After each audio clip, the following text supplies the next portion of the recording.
C'est officiel, les Young Boys sont champions de Suisse 2022-2023 après une année de disette. Les Bernois de Raphaël Vicky retrouvent leur trophée, le 5e en 6 saisons. On a suivi évidemment le match face à Lucerne, score de 5-1 pour les Young Boys. On l'a suivi avec nos deux consultants, Guillaume Fèvre et Alain Rochat, deux anciens de la maison jaune et noire. Mais avant d'écouter leurs analyses, on va aller écouter tout de suite un joueur qui a remporté le titre, Jean-Pierre Nsamé.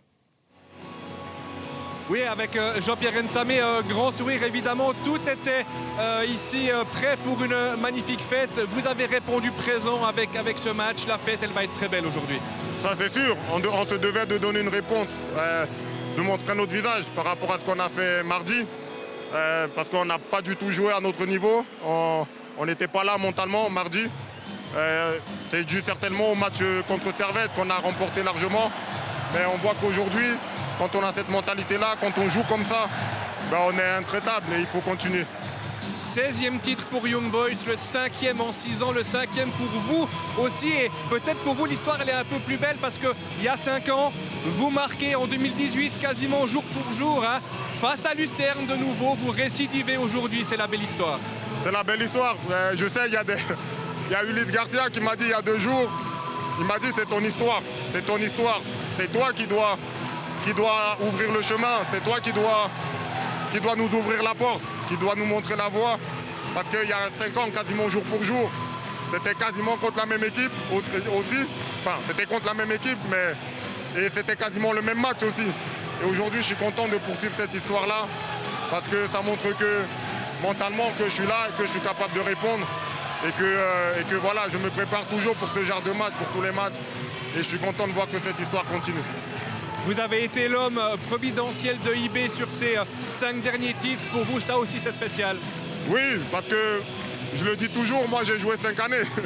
Parce que la saison dernière, j'ai pas joué. Et je le dis en rigolant, j'ai jamais connu la défaite avec IB. Et je ne veux pas la connaître. J'ai toujours dit au club que tant que je jouerai pour le club, je veux que le club reste là-haut. Je veux laisser le club si un jour je dois partir à sa place. Et pour moi, c'est vraiment une histoire incroyable. Et pour l'instant, c'est quelque chose qui est validé. Mais je sais que dans un mois, il y a encore un 2e titre à aller chercher. Et je veux aller le chercher aussi.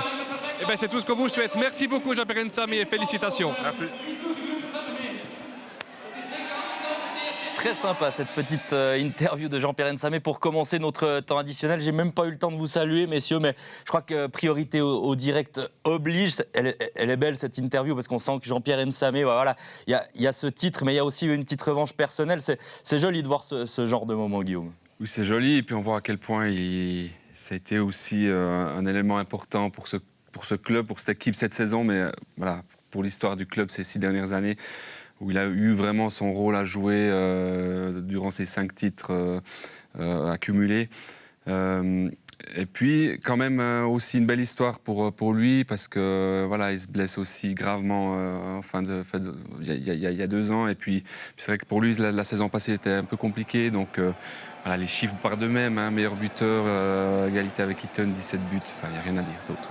Eaton en toute fin de match qui a marqué un but supplémentaire. On est passé du coup à 18 pour Eaton, 17 pour Nsamé. La lutte va être belle jusqu'au bout. Si on reprend plutôt de manière générale, pour reprendre un petit peu les choses dans l'ordre, Alain, clairement, cette saison, ça s'est encore vu aujourd'hui de A à Z, c'était la meilleure équipe sur le terrain, IB. Oui, IB a été impressionnant, a été le rouleau compresseur qui nous avait habitués justement ces dernières saisons.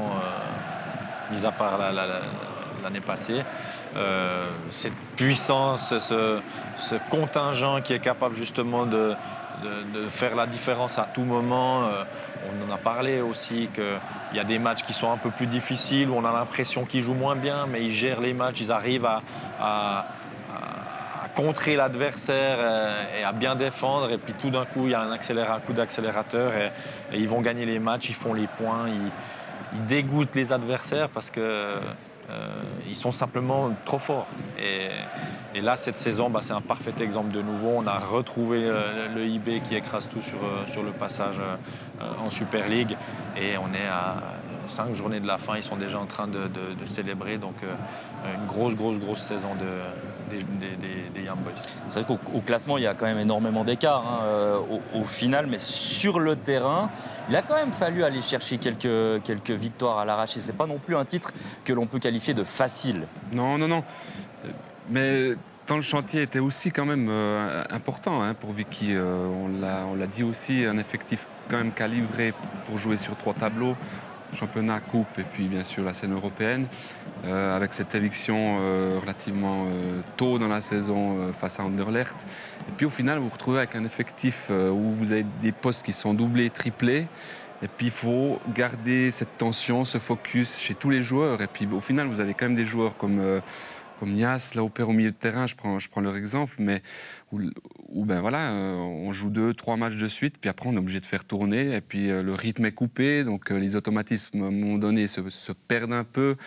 Le rythme aussi se perd un peu, donc pas facile. Et puis je crois que Vicky l'a fait vraiment très bien cette saison. Ah, justement, un mot sur Raphaël Vicky qui arrive, qui n'a pas non plus une énorme expérience en tant que coach. Certains se sont même posé la question si c'était l'homme de la situation, mais le moins qu'on puisse dire, c'est que l'objectif, il est atteint et plutôt brillamment. Ah, il est plus qu'atteint. Il est comme attendu, parce que c'est vrai, on le répète, ils sont favoris chaque année depuis plusieurs années, mais l'objectif là est brillamment atteint.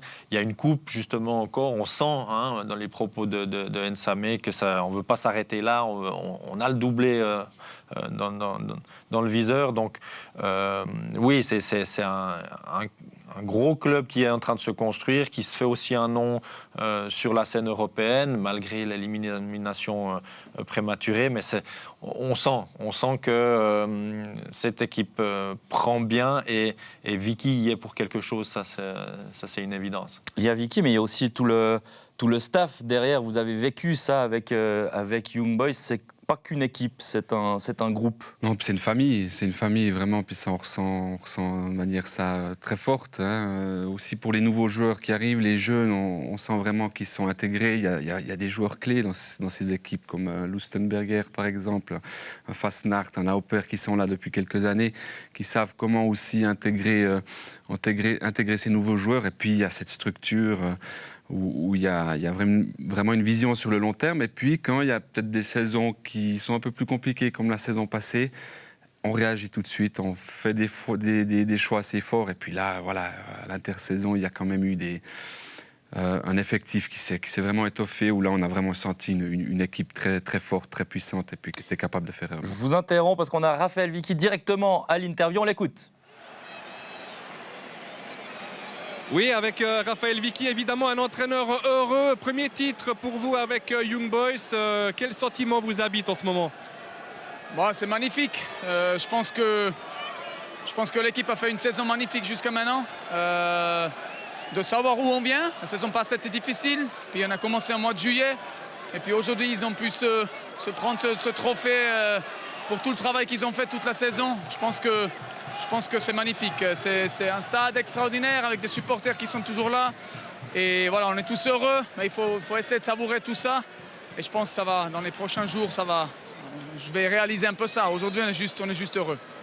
Alors, il y a quelques années, vous aviez entraîné le FC Bâle. Ça, c'était pas forcément fini comme vous l'espériez. Est-ce qu'aujourd'hui, ce titre avec IB, il vous donne un peu un sentiment de revanche?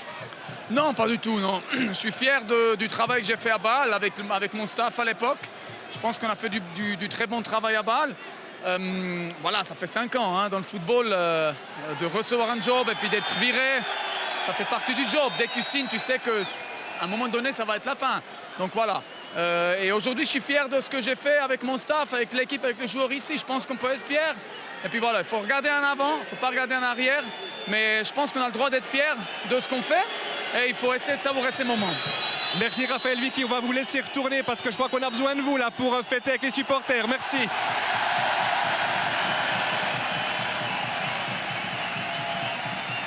Raphaël Vicky qui doit retourner auprès de ses joueurs. Les supporters qui appelaient l'entraîneur bernois, évidemment, c'est des choses que l'on aime voir. On ne voulait pas le garder trop longtemps à l'interview, mais c'est toujours sympa d'avoir ce genre de moment. C'est vrai que les émotions d'un titre, alors surtout quand il y a eu des mauvaises passes dans une carrière d'un joueur ou d'un entraîneur, bah, ça n'a pas de prix dans le monde du sport. C'est ce qu'on veut, c'est ce genre d'émotion.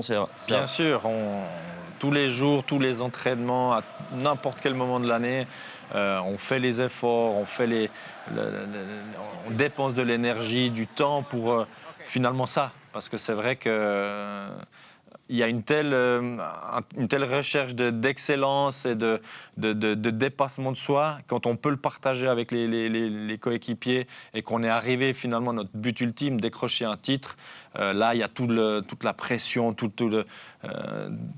ce relâchement qui tombe, et puis c'est les sensations qui sont fantastiques. Juste avant de cette interview, cette intervention de Raphaël Vicky, on parlait de lui, mais aussi de son staff. Et j'aimerais quand même revenir sur ce recrutement que j'estime très intelligent, des joueurs qui viennent d'autres clubs suisses, Castriotti Meri, Philippe Ugrinic, Loris Benito. Et on parlait de cet effectif étoffé, mais c'est en plus des joueurs qui connaissent le championnat et qui avaient clairement le niveau d'arriver à Young Boys. Oui, et puis Eaton encore, qui connaît aussi très bien le championnat. Et puis, alors oui, ce que je disais aussi avant, le staff, le club a su réagir aussi en prenant des éléments qui ont été déterminants aussi durant cette saison. Et puis un Vicky aussi qui connaît le championnat, qui a fait ses expériences et puis qui a aussi appris, il l'a dit aussi, c'est un entraîneur qui regarde vers l'avant.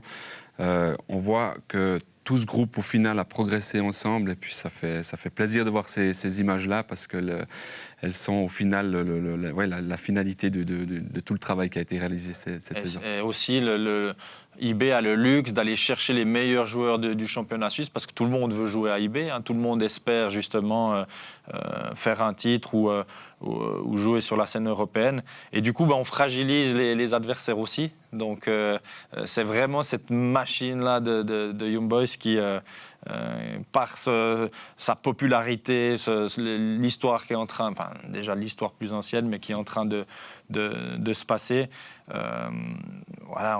Il faut vraiment être très très très fort dans les autres clubs, comme l'a été le FC Zurich l'année passée, pour bousculer ça.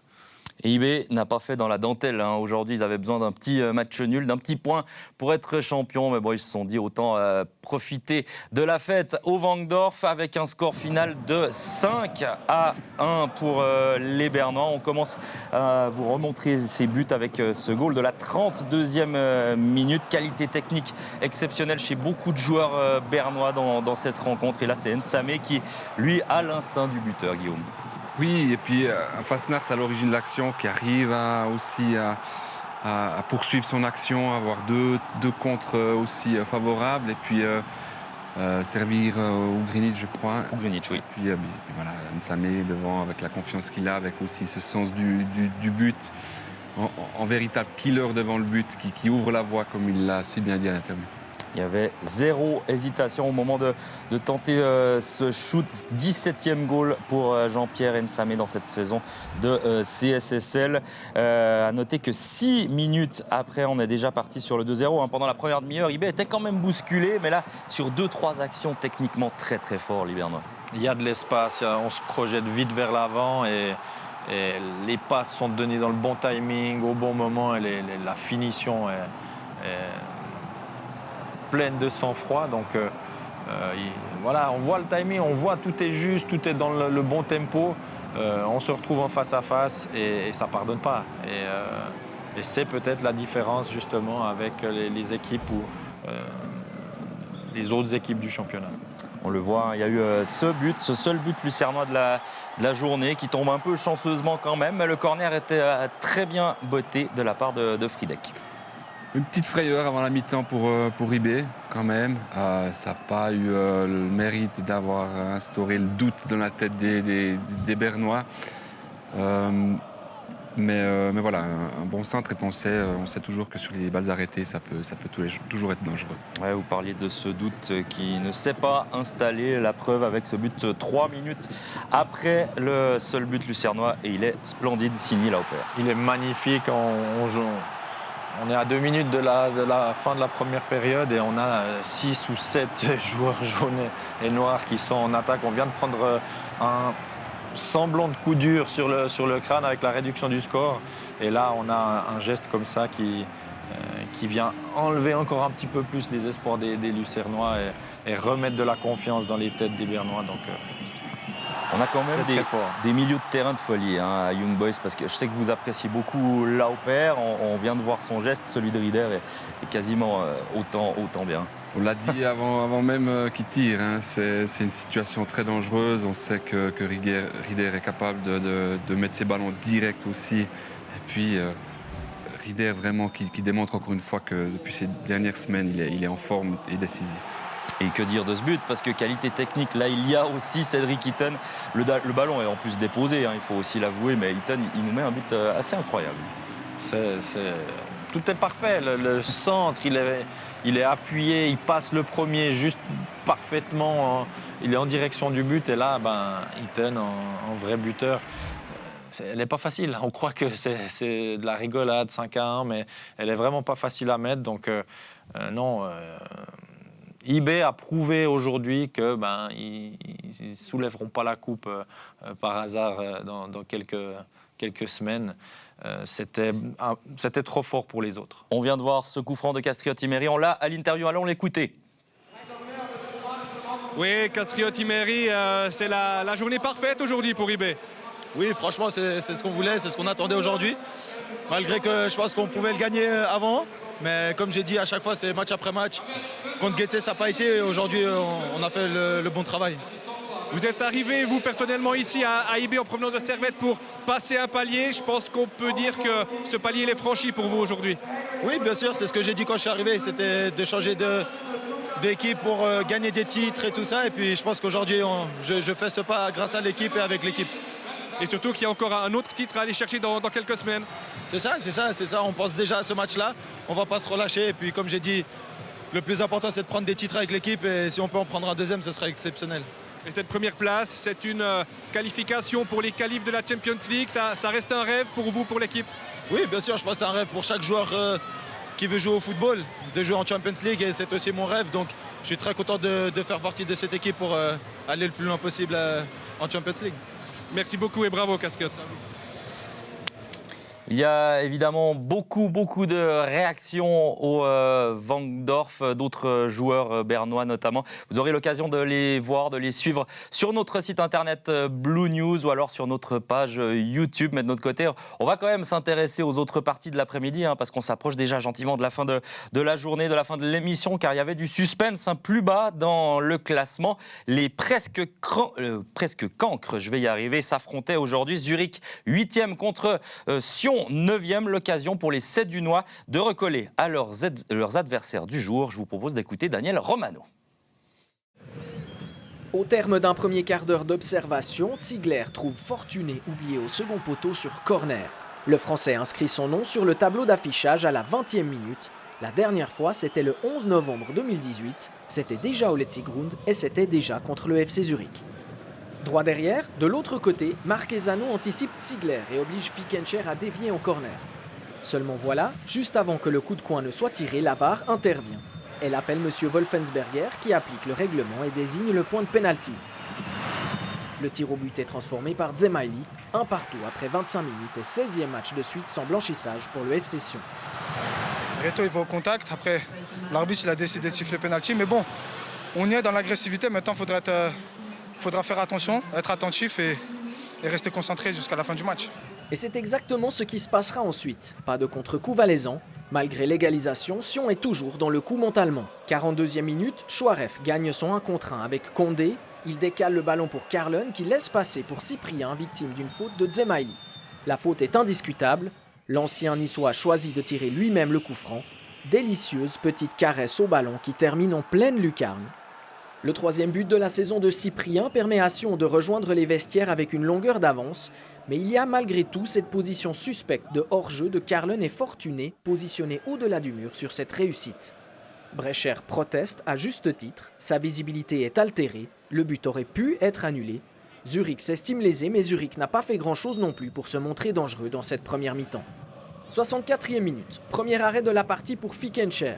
Guerrero reprend le ballon de la tête. Le portier valaisan dévie en corner et montre encore une fois qu'il est plus qu'un gardien remplaçant en l'absence de Lindner. Sur le coup de coin consécutif, il est sauvé par Carlon qui dégage loin devant, mais il doit sortir sur blessure et céder sa place au jeune Safarikas. Le Grec de 23 ans n'avait jamais disputé la moindre seconde de jeu en première équipe. Le gardien a l'occasion de se mettre en évidence 10 minutes plus tard, après la faute peu évidente d'Araz sur Boranjazevic dans la surface.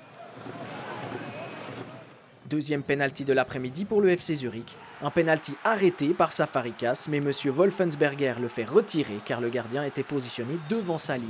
Deuxième chance pour Zemaili qui a choisi le même côté, comme Safarikas, sauf que cette fois-ci, c'est dedans. Score final, 2 partout. On mène 2 fois au score, 2 fois on se fait revenir et on n'a pas su, on va dire, être tueur dans les phases défensives et offensives qui auraient pu nous permettre d'avoir ces 3 points ce soir. Il nous manque un peu de malice et de métier, parce que quand tu mènes 2-1 contre un concurrent direct à 10 minutes de la fin, tu ne peux pas te faire revenir au score aussi facilement. Le sort s'acharne quand même un peu sur Sion qui aurait mérité la victoire aujourd'hui. Cette semaine, c'est 1 point seulement en 2 matchs et 3 joueurs supplémentaires à l'infirmerie. Diouf, Fickencher, Cavaré y ont rejoint Lindner, Itaitinga, Balotelli et Mubonge. Et samedi prochain, c'est le match de la saison à Tourbillon contre Winterthur, sans Schmidt suspendu. Willan Cyprien qui nous parle d'un FC Sion qui aurait manqué de métier face à un adversaire direct. Ce match, ils doivent le gagner. Ils auraient pu le gagner, ouais. Parce que c'est vrai qu'on a vu Sion, deuxième mi-temps, vraiment prendre le dessus sur un Zurich qui était fantomatique aujourd'hui, il faut le dire, qui n'avait pas les jambes, qui n'avait pas non plus la mentalité pour prendre les 3 points. Et puis, à Sion, voilà, s'il avait quand même mieux géré ses phases aussi de contre, ou en étant plus décidé aussi, en allant aussi vraiment essayer de faire mal à cette équipe, il y avait vraiment les possibilités pour passer aujourd'hui. Et puis si on prend de manière générale, ce match, il n'a pas atteint des sommets, on peut le dire, au niveau, par rapport à ce qu'on a vu en deuxième partie d'après-midi entre IB et Lucerne, par exemple, niveau rythme, niveau intensité, niveau qualité technique, c'était quand même faible. Alors la confiance y est pour beaucoup. On a un match de haut de tableau face à un match pour éviter la dernière place. Donc ça joue aussi, mais c'est vrai qu'on n'a pas senti que le FC Zurich vraiment voyait le danger arriver. Et ils ont été très bien payés quand même, parce que à domicile comme ça, ils auraient dû être plus entreprenants, ils auraient dû justement jouer la gagne, et ils ont été un peu attentistes, et Sion aurait dû en profiter, parce que Sion a fait un match, c'était pas à eux d'imprimer le rythme, eux ils étaient là pour aller en tout cas ne pas perdre, et avec un petit peu plus de métier comme il l'a dit, c'est vrai qu'ils auraient pu repartir avec les 3 points. Zurich revient à chaque fois sur des faits de jeu aussi, quoi. Alors oui, on va en discuter encore, mais c'est des faits de jeu qui illustrent aussi bien les grandes difficultés que Zurich a eues aujourd'hui face au FC Sion et qui a depuis quelques semaines. Et ce résultat avait évidemment une influence sur le fond du tableau et sur le dernier match qui nous intéresse, puisque la lanterne rouge Winterthur accueillait Bâle à la Schützenwiese à 16h30. Je vous propose de regarder les buts de cette rencontre avec un FC Bâle qui aura fait la course en tête toute la partie, notamment grâce à ce geste de Michilang pour Adams, le centre, le contrôle d'abord, le centre, c'est splendide. Splendide, on parlait de technique qui manquait un peu sur le match précédent. Là, c'est un exemple parfait, c'est contrôle poitrine, enchaînement, la qualité technique. Et ça fait un 0 et c'est magnifique. Il n'y avait quasiment plus qu'à la mettre au fond. Après, il faut encore être au bon endroit pour Kazim Adams qui retrouve des couleurs. Il avait déjà marqué en Conference League en tant que défenseur central. Ça fait toujours du bien. Belle action collective là. Diouf, Amdouni, Malech. Ça paraît presque trop facile. Oui. C'est vrai que là, la couverture n'est pas optimale, et puis on a le latéral gauche qui revient un peu trop tard aussi pour faire la couverture, mais là on sent encore une fois toute la classe d'Amdouni qui sent aussi, puis qui met ce ballon en parfait dosage pour son coéquipier. C'était la 12e minute de jeu, 2-0 très rapidement dans cette rencontre. On a là Un penalty concédé par Xhaka sur une faute sur El Taïef. L'ancien Bâlois, Ardaïs, le transforme juste magnifiquement, mais ça ne va pas vraiment faire douter le FC Bâle, même si vous le voyez, il faut attendre quand même la 71e minute pour reprendre de longueur d'avance. Zeki Amdouni, passeur sur le 2-0, et bien là, il vient mettre la tête. Il est en feu, hein. Il finit sa saison de manière remarquable. Voilà, encore une fois, on répète, mais la confiance, c'est un joueur en confiance qui attire les ballons, qui fait les bons choix, donc c'est propre.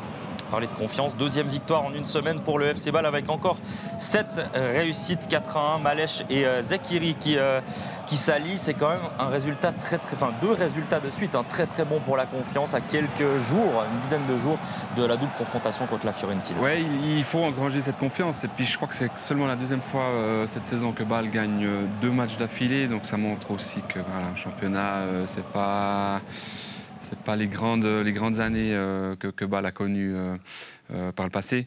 Mais ce qui est sûr, c'est engranger cette confiance. Et puis Bâle qui reste quand même malgré tout au contact pour peut-être s'immiscer dans la lutte finale pour la 2e place. Il y a une info intéressante dans ce match également, c'est un jeune joueur de 15 ans et de 189 jours, c'est un 2007, ça ne nous rajeunit pas autour de cette table, qui a joué, c'est le 3e plus jeune de Super League, Marvin Akaomen, peut-être un nom à suivre dans ces prochaines années. Vous avez parlé du classement, Guillaume, je vous propose de récapituler du coup ce qui s'est passé durant cette journée avec tout d'abord les résultats avec énormément de buts, 5-1 pour Lugano, 5-1 pour Young Boys, 4-1 pour Bâle et 2 matchs nuls, ceux entre Servette et Saint-Gall et entre Zurich et Sion, les Romans qui ne parviennent pas à s'imposer lors de cette 31e journée. Le classement, le voici. IB est en vert, ça on l'a assez dit aujourd'hui avec ses 18 points d'avance désormais. C'est Lugano qui fait la très bonne opération du week-end en prenant la 2e place et autre très bonne opération du week-end pour Bâle qui prend une place potentiellement européenne. Cette 5e place actuelle, ce sera très serré entre Lugano 46 points et Saint-Gall et Getse qui est à 40 points à la 6e place. Vous le voyez en bas, il y a 5 points d'écart entre Zurich et Winterthur. C'est chaud également à l'étage inférieur puisqu'Yverdon pouvait faire l'excellente opération du week-end, déplacement à Principauté pour les Yverdonois, mais il y a eu un score de 0-0, presque bon à prendre pour Yverdon puisqu'ils ont été dominés toute la partie par les Liechtensteinois. Vous voyez les autres résultats, là il y a eu peu de buts, mais la très bonne opération est à noter pour le Stade Lausanne-Ouchy qui s'impose dans le canton de Saint-Gall face à Ville, nul entre Xamax et Thun, mais également entre Lausanne et Schaffhouse. Le classement, le voici, c'est très serré, 56 pour Yverdon, juste devant Lausanne. Ville recule au 3e rang. Là, si on peut parler de bonne opération, c'est plutôt pour Haro et Stade Lausanne-Ouchy qui recollent au niveau des points. Ça va être également extrêmement serré. Lors de cette Challenge League, ça semble en revanche compliqué pour Neuchâtel Xamax avec désormais 11 points de retard sur Bellinzone. Merci en tout cas à vous de nous avoir suivis pour cette 31e journée riche en émotions. Je crois qu'on peut le dire, c'était une belle journée de football. Prochain studio, samedi prochain, évidemment, ça ne va pas manquer de piquant là également parce qu'on vient de voir tous ces classements. Winterthur, Sion, ça sent la poudre et on se réjouit, c'est même dans l'autre sens. Ce sera à Tourbillon. Sion, Winterthur pour cette rencontre. À bientôt, Guillaume et Alain. Merci beaucoup d'avoir été des nôtres aujourd'hui. Merci pour ces précieuses analyses. On n'oublie pas, évidemment, match après match à 19h30, on va parler certainement de ce titre de Young Boys, mais également du titre qui n'a pas été réalisé pour le Napoli en Serie A. Merci à toutes et à tous. Bye bye.